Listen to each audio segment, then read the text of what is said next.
नमस्कार बच्चों। आज आपके सामने मैं लेकर आई हूँ अलंकार कक्षा 12 हिंदी साहित्य 8 नंबर का टॉपिक है और उसको मैं सीधी और सरल भाषा में आपको समझाना चाहूंगी। तो देखते हैं अलंकार क्या होते हैं। अलंकार का सामान्य अर्थ होता है आभूषण। ठीक है, आभूषण सब जानते हो कि जैसे एक स्त्री की शोभा आभूषणों से दुगनी हो जाती है, वैसे ही काव्य के अंदर जो अलंकार होते हैं उससे काव्य की शोभा दुगनी हो जाती है, उसमें चमत्कार उत्पन्न हो जाता है। तो आपके सामने दो परिभाषाएं मैं लेकर आई हूँ कि काव्य शोभा करान धर्मालंकार प्रचक्षते। दंडी ने कहा है ये कि काव्य की शोभा बढ़ाने वाले धर्म तत्व ही अलंकार कहलाते हैं। अलंकारो इति अलंकार है, अर्थात आभूषित करने वाले, अर्थात उसको शोभा बढ़ाने वाले उपादान ही क्या कहलाते हैं? अलंकार कहलाते हैं।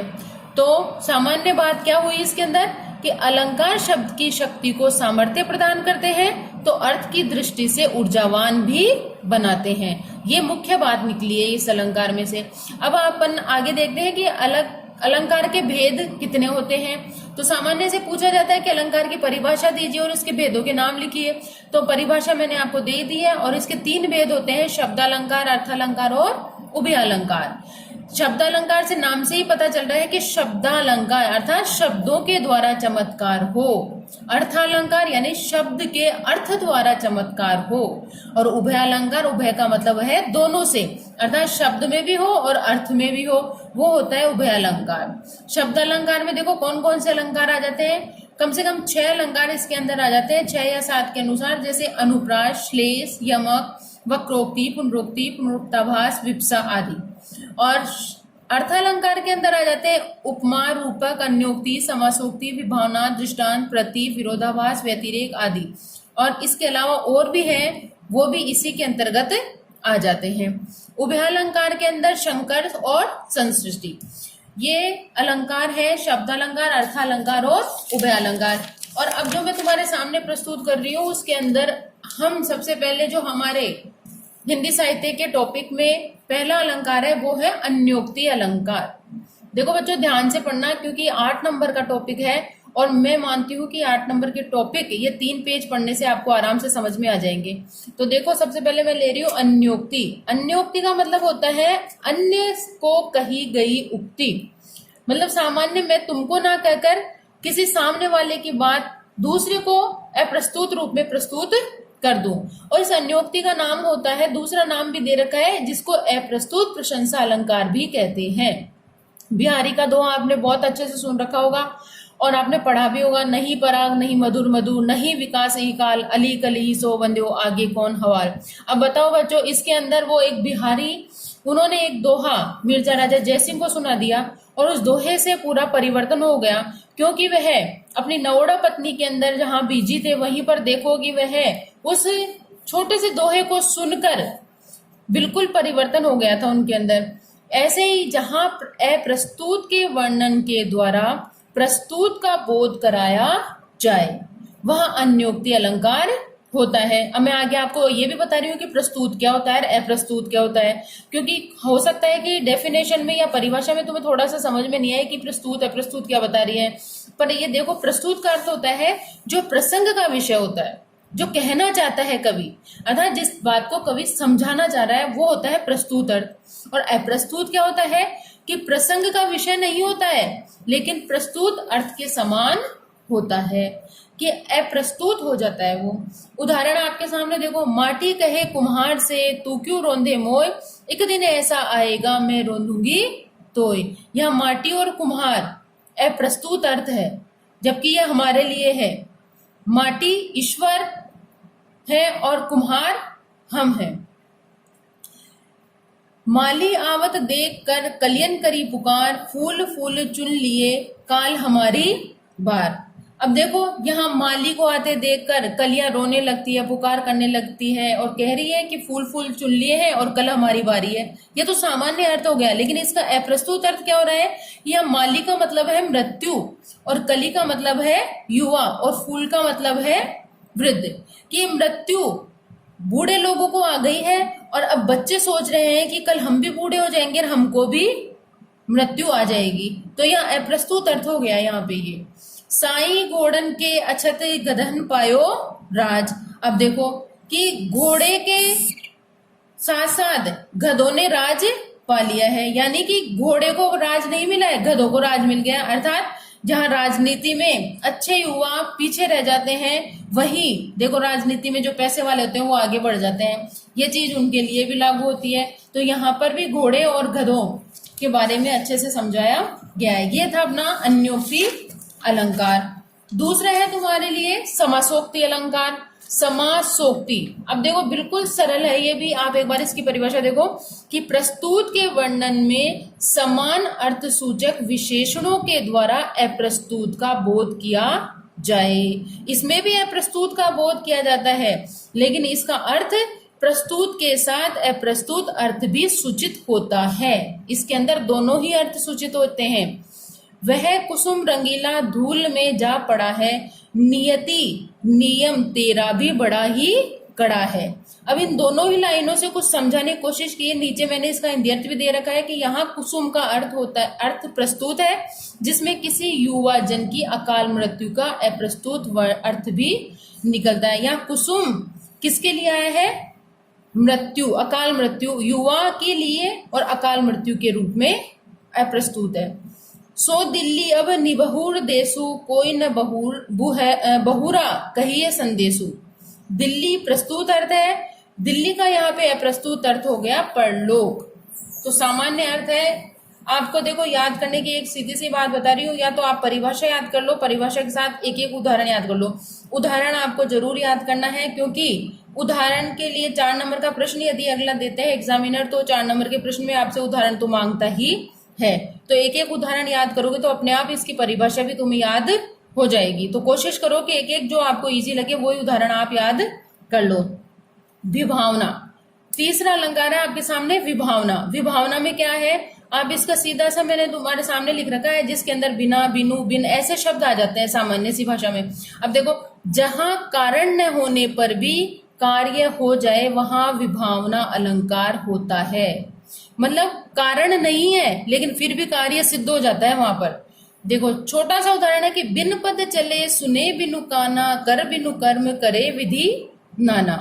देखो इसका इंडिया नीचे दे रखी हुई है कि बिना पैर ही चलते हैं, बिना कान ही सुनते हैं, बिना हाथ ही कार्य करते हैं, फिर भी सारे कार्य हो जाते हैं। ये राम जी के लिए आया है कि बिना पैर, बिना कान के ही सुनते हैं वो, बिना पैर ही चलते हैं और बिना कारों के अर्थात हाथों के ही काम कर रहे हैं, लेकिन फिर भी विभिन्न प्रकार के सारे विधि विधान को संभाल रखा है। तो कारण नहीं है फिर भी कार्य संभव हो रहा है। दूसरा उदाहरण देखिए कि निंदक नियरे राखिए, आंगन कुटी छवाए, बिन पानी साबुन बिना निर्मल करे सोहाय।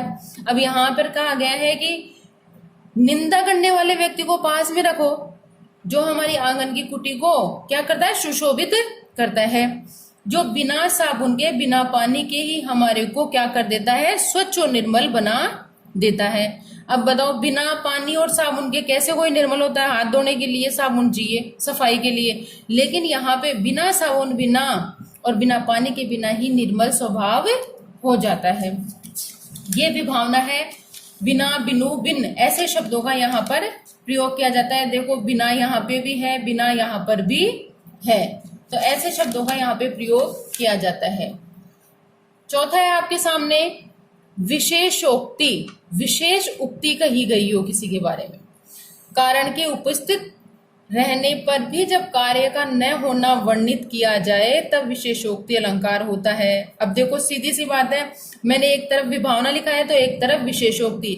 विभावना विशेषोक्ति एक दूसरे के उल्टे हैं एक तरीके से। देखो कि कारण के उपस्थित रहने पर भी जब कार्य का न होना वर्णित किया जाए तब विशेषोक्ति अलंकार होता है। यहाँ कहे कि यह विभावना का उल्टा है।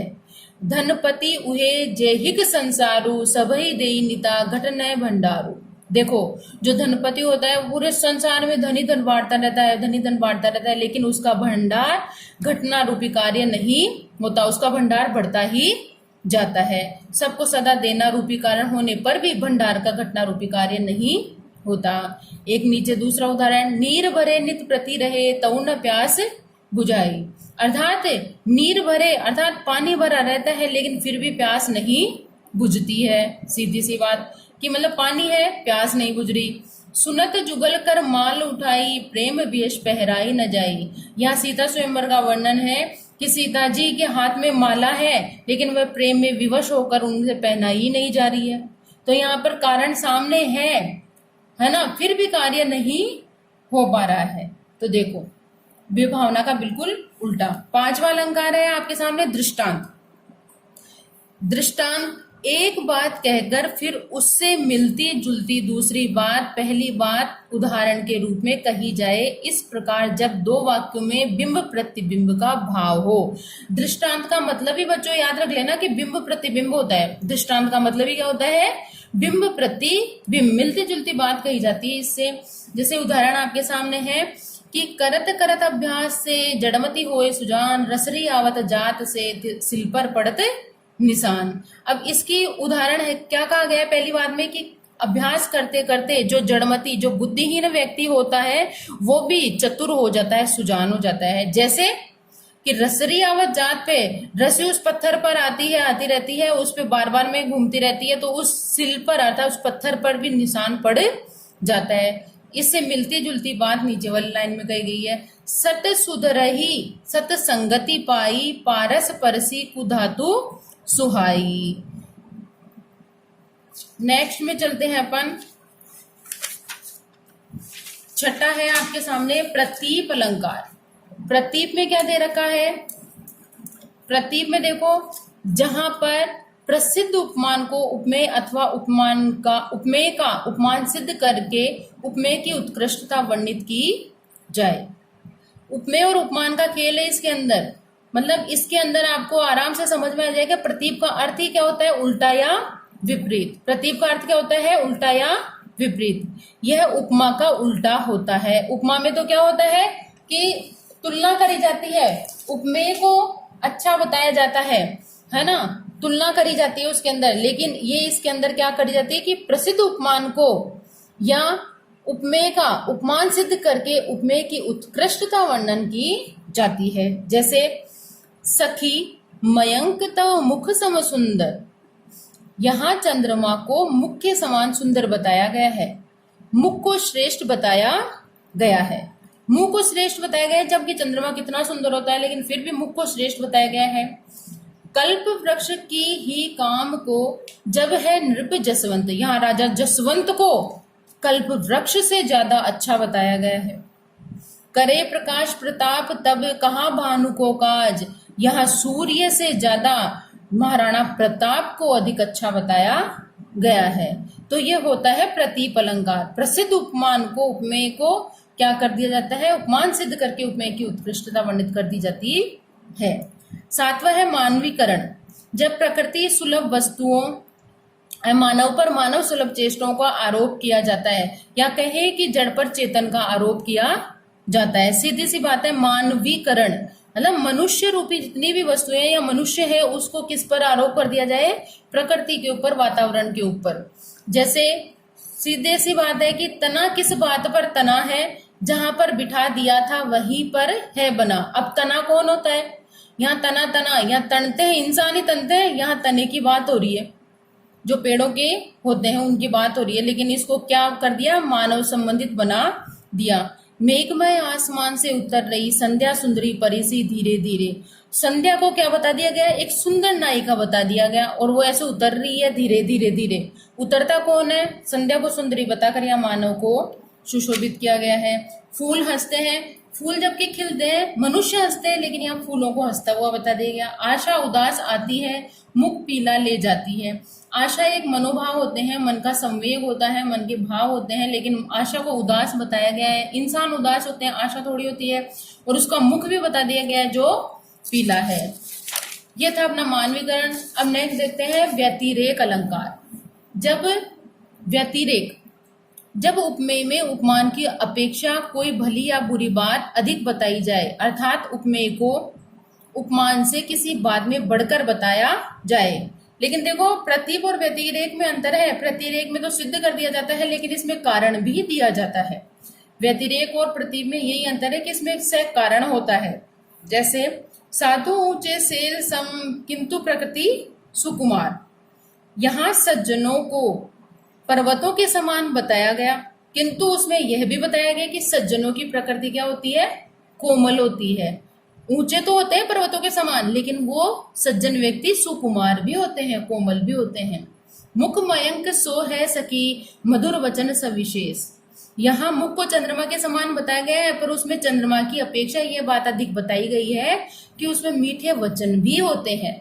सीधी सी बात समझ में आ रही होगी व्यतिरेक की, कि इसमें कारण भी दिया जाता है, सिर्फ इसमें यही नहीं बताया जाता कि ये अच्छा है, अच्छे के साथ उसका कारण भी कि क्यों है ये, उसके वचन भी अच्छे हैं। अब देखो ये छोटे से एक मैंने अंतर बता रखा है, प्रतीप और व्यतिरेक एक जैसे लगते हैं, लेकिन फिर भी इसको अपन थोड़ा समझ ले कि प्रतीप के अंदर क्या होता है। देखो, का सरवरी मुख देव मयंक, व्यतिरेक में क्या है, चंद्र कलंकी मुख नी कलंकु। सीधी सी बात है, चंद्र में कलंक है, ये तो बात बताई गई है, लेकिन मुख को क्या बताया गया, निष्कलंक बताया गया। देखो, प्रतीप में मुख के आगे चंद्र को तिरस्कृत किया गया, व्यतिरेक में मुख के आगे चंद्र को तिरस्कृत करते हुए चंद्रमा को दाग कलंक बताया गया, से कारणहीनता मुख की प्रशंसा की। ये अंतर है दोनों में। और ये 8 नंबर का टॉपिक है। आशा करती हूँ कि तुम्हें समझ में आ गया होगा, और एक एक उदाहरण मेरे कहने पे इनके एक एक उदाहरण याद कर लोगे तो आराम से तुम्हें परिभाषा भी याद हो जाएगी। धन्यवाद।